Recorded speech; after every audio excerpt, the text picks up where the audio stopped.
Hello and welcome to this third Dogs of War 15mm Art de la Guerre video podcast. And in this game, I think, actually there's been two more of these beforehand. Obviously it's the third one, and I've had some pretty positive feedback from people. People seem to be enjoying the format, finding it useful. So with that in mind, I guess it's probably best to plug on and carry on beating what is clearly not a dead horse, which is a nice result to have. So here we're looking at the third game out of 5 in the tournament. Last game on day 2, and in this one facing a Hindu Indian army, which could be all sorts of things, but clearly is going to involve some elephants sometime along the way. Not an ideal thing for my Byzantines, a bit tricky. In the first game, you'll have seen that I chose to dismount against the enemy, which you can choose to do after deployment. In this game, I managed to get a decent-ish piece of terrain. Trying to keep the table quite open because I didn't really want it too cluttered to narrow down the frontage, just to allow what I expected to be a wall of elephants to just come steamrolling towards me. Table ended up still reasonably open, but a bit of rough terrain to anchor my flank on. But the key thing here was that one of the enemy commands was missing, which initially the obvious thing is a flank march or potentially ambush, but it looked like a flank march sort of might be the right thing. Now looking at the way the Byzantine army is set up, you'll remember this small command from the previous game. All the mounted, or 3 of the mounted cavallarioi, the high quality troops, they've swapped over. They're on the opposite flank this time, and they're with and next to the one of the mixed commands that's got 2 more of the good cavalry. So 5 of my 6 fast moving, hard hitting cavalry are all on this flank. So either a flank march comes on and they have to deal with it, or it doesn't, and they're somewhere over here. The other command has got a much slower job. It's probably going to end up kind of about here. Scutatoi, the heavier infantry, the swordsman. The lone cavalryman here looks a little bit kind of out on a limb, so I opted to dismount him. It's not particularly a clever aggressive tactic, not like last time where I was hoping to overrun some elephants. This was more, they're a bit tougher dismounted, particularly against shooting, a bit harder to overrun. They can sit in the terrain. The aim very much is to try and win here with a big left hook and hold the baggage and hold a line across here and put pressure on this part of the enemy. So, but with the enemy deploying 2 commands and nothing else, there's a risk of a flank march. And there is an argument in some sets of rules to say just charge forwards and you'll go past the flank march, and it only comes on your side of the table. But in Art de la Guerre, it can come on anywhere on that edge. So even if my army gets here pretty quickly, there's still a risk of the flank march coming on behind it. So something to worry about, but looking at what's in front of me, interesting choice. What do you do about it? So the army for the enemy was here. The thing that you'll have seen on the left there, the impetuous heavy cavalry, were supported by some bowmen, and not much else. Then in the middle, big block, quite a lot of different things, a kind of double Death Star, 2 elite elephants, 3 impetuous swordsmen either side of them, some bits and pieces to cover them and the horde. And then this is what the extra command turned out to be, but we'll come on to that in a moment. So what happens? Very much as as I'd said it would do. Kind of looking at the flank march, what do you do about it? I've got a huge vast open space here. In some ways, and partly this is just me anyway, my theory was, with so much open space here, with just some bowmen and not much here, largely a gap, just go for it. Just see if this can be overwhelmed before the enemy can arrive. They need to roll a 6 or a 5 or a 6 in subsequent turns. Then they come on the turn after. Then they've got to do something. So it's kind of thinking I've probably got 3 turns, even at best, before anything happens. And in 3 turns, these could be deep and chewed into this lot. So big fast swing around here, putting this command under a lot of pit pressure. These guys are a bit of a distance away, but starting to fix them frontally, supported by the shooting from these 2 Scutatoi. That should give him a bit of a problem. This command has just come forwards to draw the attention of the elephants. That, because I didn't want the elephants to come swinging around here and actually start a battle here. So instead of ideally staying a bit closer back, These are just kind of, if they netted each other out and I can win here, that's sort of the plan. That does pull the infantry out, but there was almost nothing here, so no real point in staying in the terrain, because against a couple of light horse and some bowmen, this is actually not too bad. And cataphracts could have gone anywhere really, but probably a bit messy to try and squeeze them in here. It just gives me a bit more frontage to cover this side over there. Dismounted cavalry press on. It's a massively tempting flank. If the flank mark comes on, that could be in trouble, but we'll see what happens. And 3 cavalry there, 2 bowmen. I've got 5 bow impact cavalry and 2 scutatoi. That should be overwhelming them pretty quickly. So what happens? Well, some kind of interesting stuff really. The Indians pull away from this flank. They are outmatched, but equally, if you were expecting a flank march, you sort of want to put pressure on these guys to hold them in place whilst the rest of your forces came up behind. So these cavalry, instead of taking it on, they just bug out really.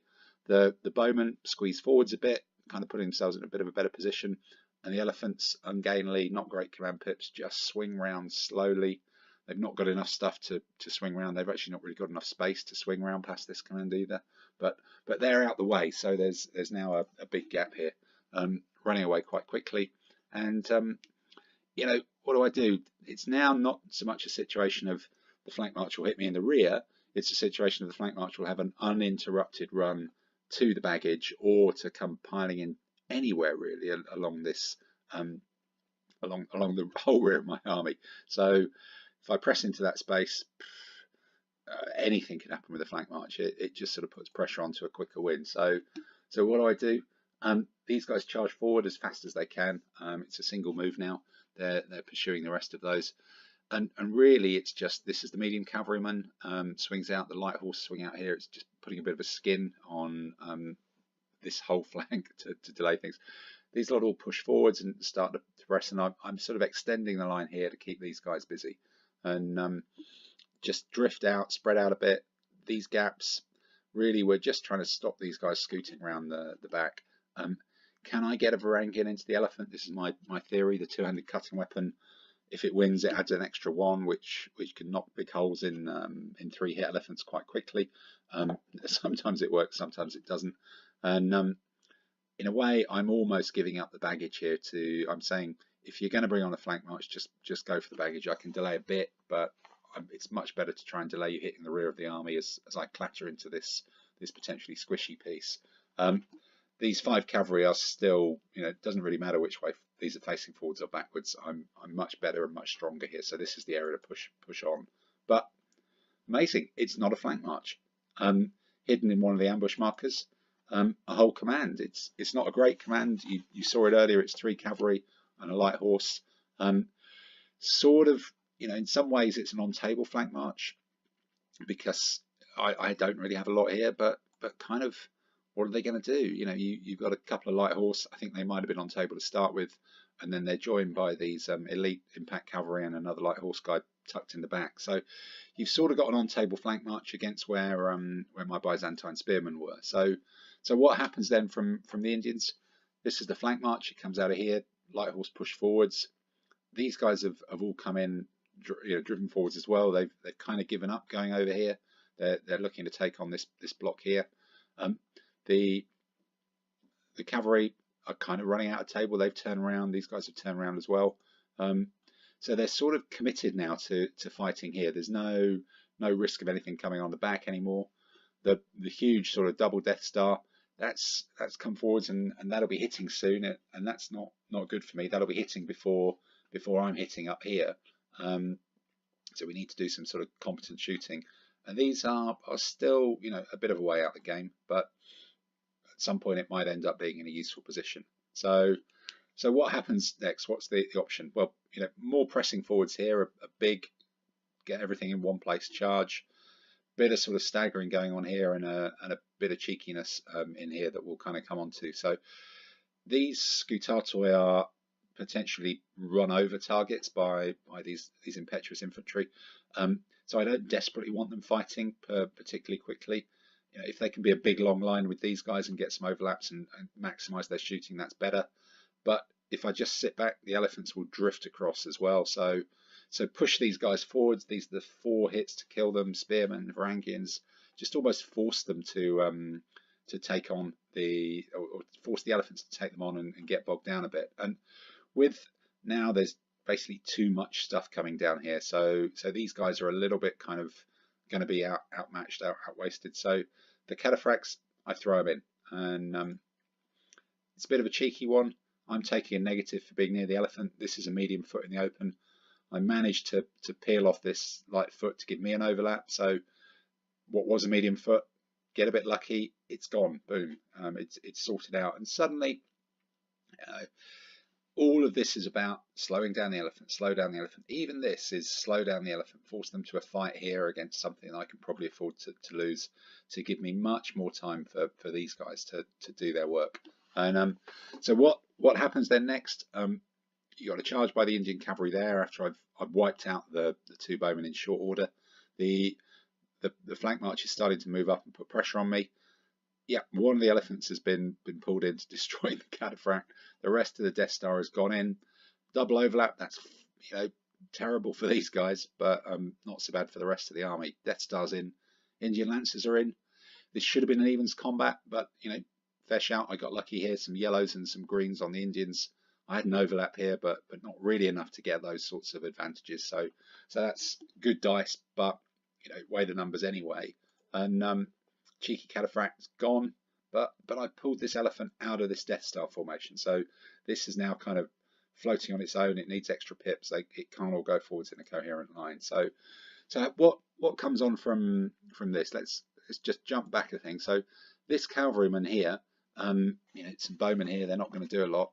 He's a super overlap. He could go into these. He could do all sorts of things. And this is where the line of scrimmage is. So this cavalryman actually peels off, joins and hits the end of the Indian line here. This Scutatoi forms an overlap, marches into that position with a wheel, and all of a sudden I've got a big attack coming in on the flank of the elephants. We've just kind of ignored these bowmen because these can still deal with them and match them.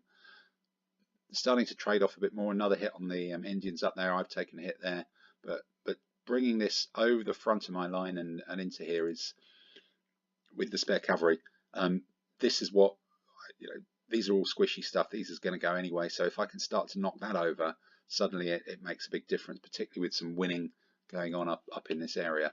The Indian Lancers are outnumbered. There's overlaps. They're all on 2 hits. That's almost gone. So I don't need this extra weight of forces up there any longer. So we're getting into kind of messy endgame stuff now over the next couple of turns. Having ridden over the Lancers, they charge forward. The rest of Scutatoi join in to polish them off, add the overlap in there.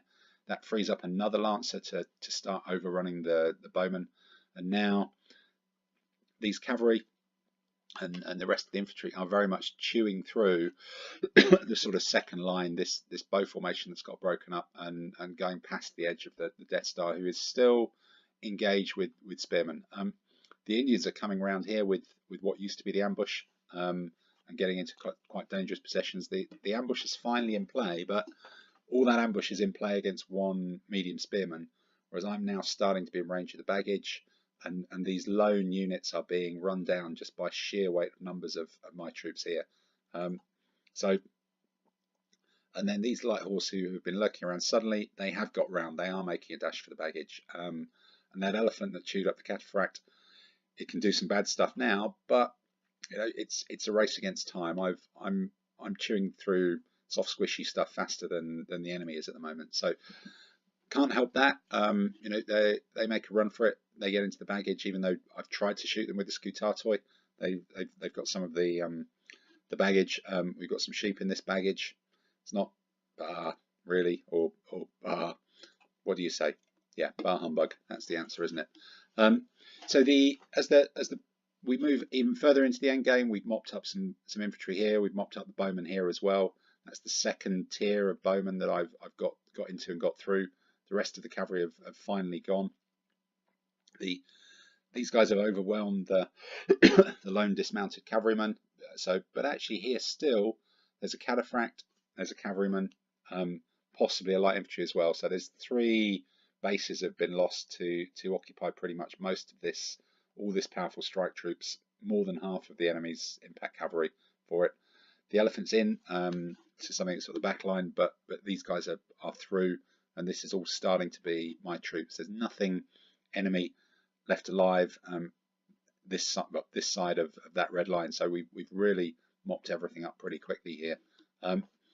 Death Star's not been great. It's still bogged down against the spearmen. Maybe they're rallying a couple of times. They're just tough. They're doing well. The Varangians chewed through the impact foot. The ambush command, I suspect, he's actually killed 2, maybe, unless the elephant got the light foot as well, but maybe 1. So it's not done really much for all of those pips and all of those points. And that really, I think in this game it was one where certainly I did have the rub of the green. That's a whole set of BHGS World's Dice 6s there that you're seeing. So I think dice roll wise, it is ones where I had the rub of the green, but I think the tactical side of it was probably also with me as well. I think the ambush was a clever idea, but because my army was so far skewed to the other side, the ambush wasn't able to get into the flank of my infantry, whereas my cavalry punch, the 7 against the 4, was able to overwhelm the cavalry maybe a bit quicker than they would have done, and then help rolling up the infantry. So that in 17 minutes is the third game and how it played out.